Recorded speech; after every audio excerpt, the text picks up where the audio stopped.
Hi, beautiful people. How are ya? I hope you're having a great day.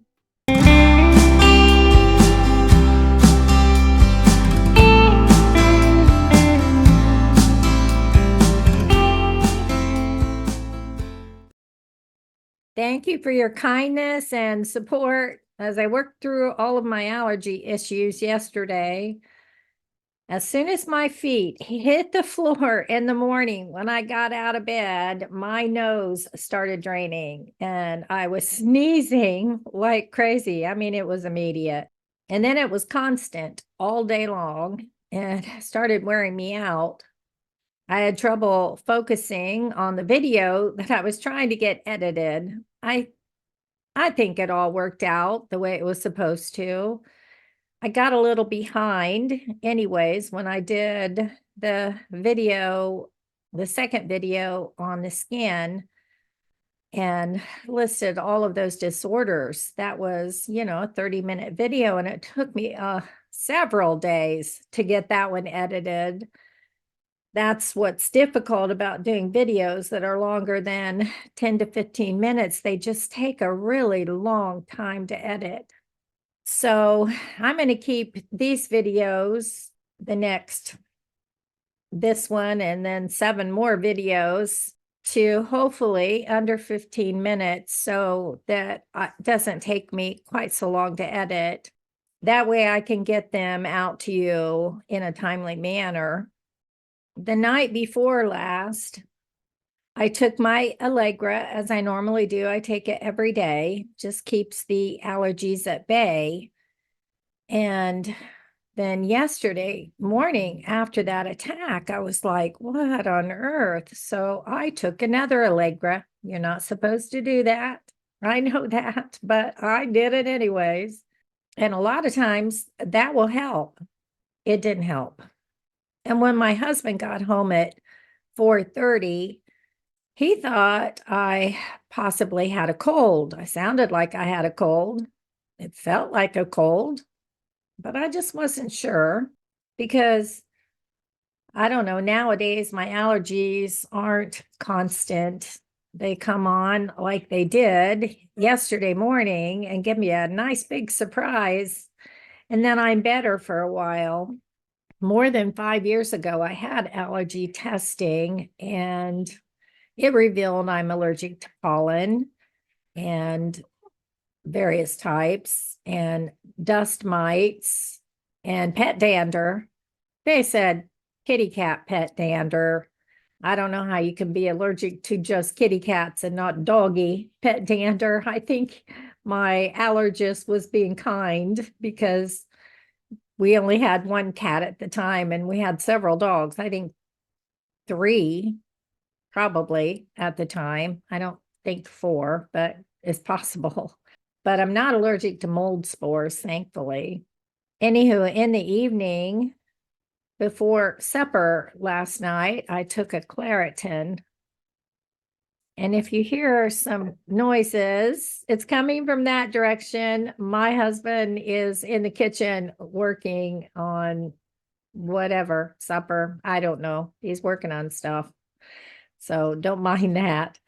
So after I took that Claritin, it worked very well. And I was thankful because it pretty much stopped the drainage.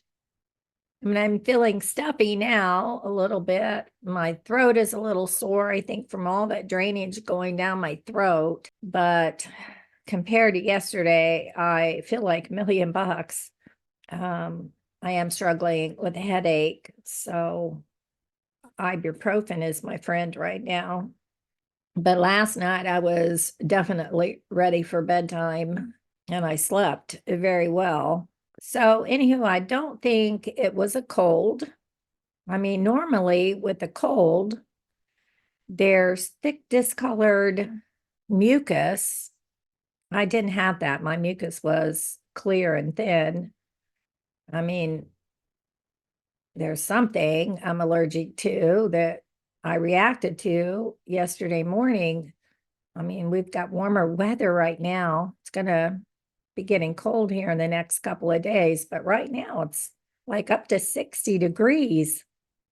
We hit an all-time high here in our area for this time of year, for this day exactly.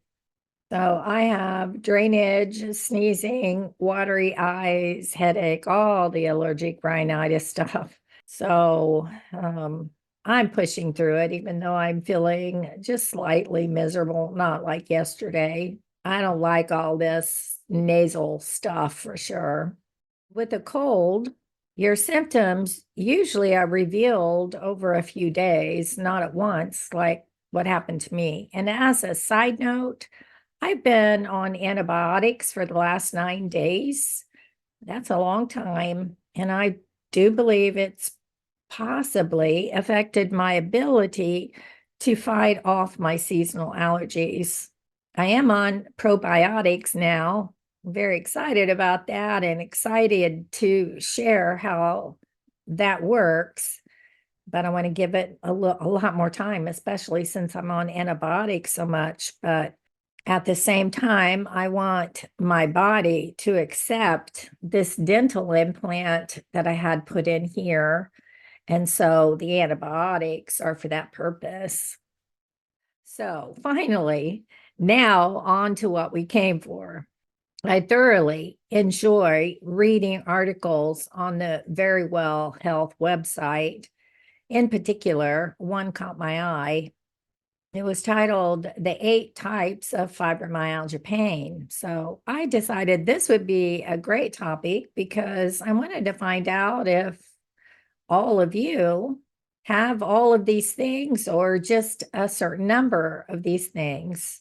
So these are the 8 types of pain we'll talk about: hyperalgesia, widespread muscle pain and fatigue, temporomandibular joint pain, or TMJ, allodynia, neuropathic pain, headaches, digestive pain, and pelvic pain. So this is part 1 of another series titled Types of Fibromyalgia Pain. We'll start with the first one. There will be 8 in the series. Hyperalgesia is in this video. So here we go.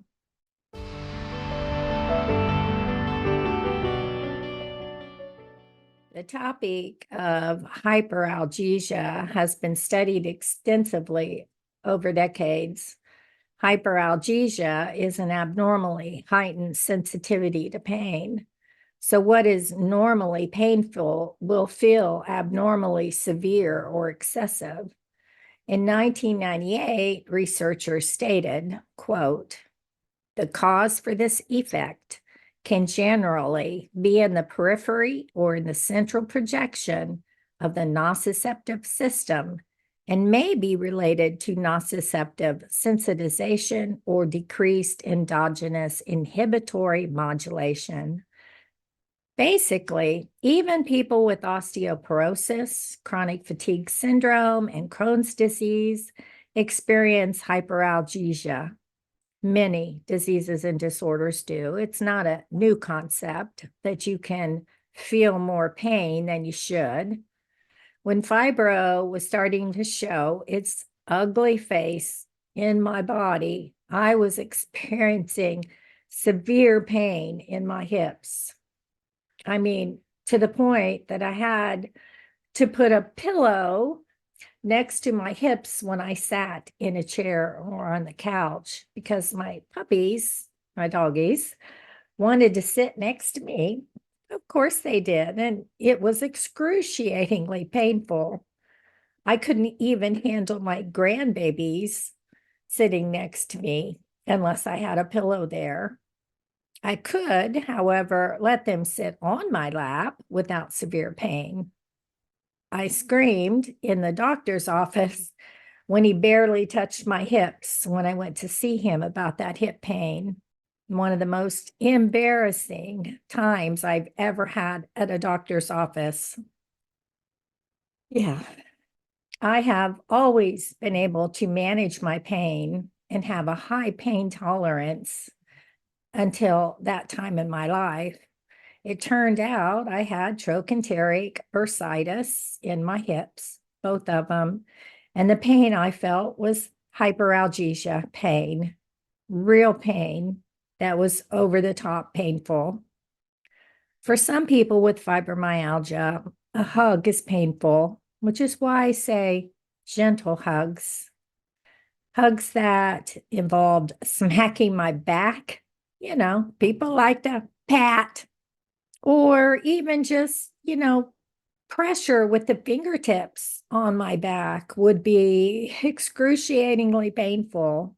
But thankfully, I no longer feel pain in that area in that same way, not as overwhelming hyperalgesia. I have probably mild hyperalgesia now. What is your experience with hyperalgesia?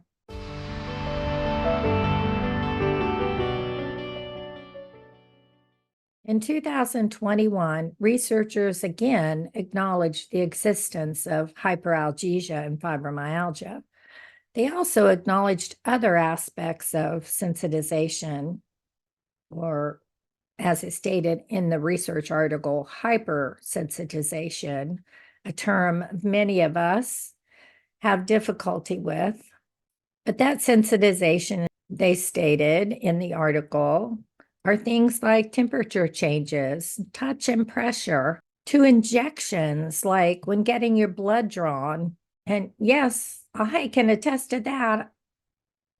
Getting my blood drawn, anytime I was stuck with the needle, like getting vaccinations, none of that ever really hurt, never bothered me. Now it's very painful. It's wild. And not only that, I had never had an issue with getting my blood pressure checked before. It didn't feel painful. I mean, pressure, sure, but painful, no. Now I have to remember to keep breathing because I want to hold my breath. Yeah, it's bizarre. But in the article, researchers also stated a sensitivity to ischemia, which is a lack of blood flow to an area. And that's been extensively studied. Also, the research article acknowledges sensitivity that occurs to loud noises and harsh lighting. We can attest to that, right? To electricity during an electromyogram. That's interesting. And sensitivity and side effects to drugs.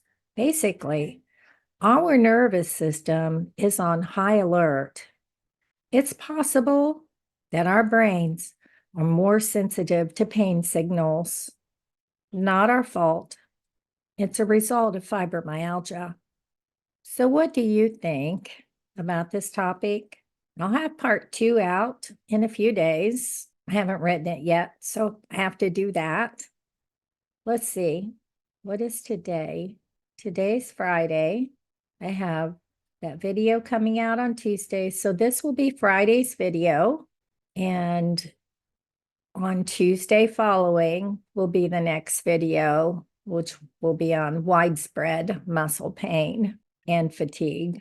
And if you're interested in receiving notifications, you can turn those on, and then you'll be notified when I upload a new video. Bless you all. I hope you're finding this information helpful. I send you gentle hugs and support. Love you.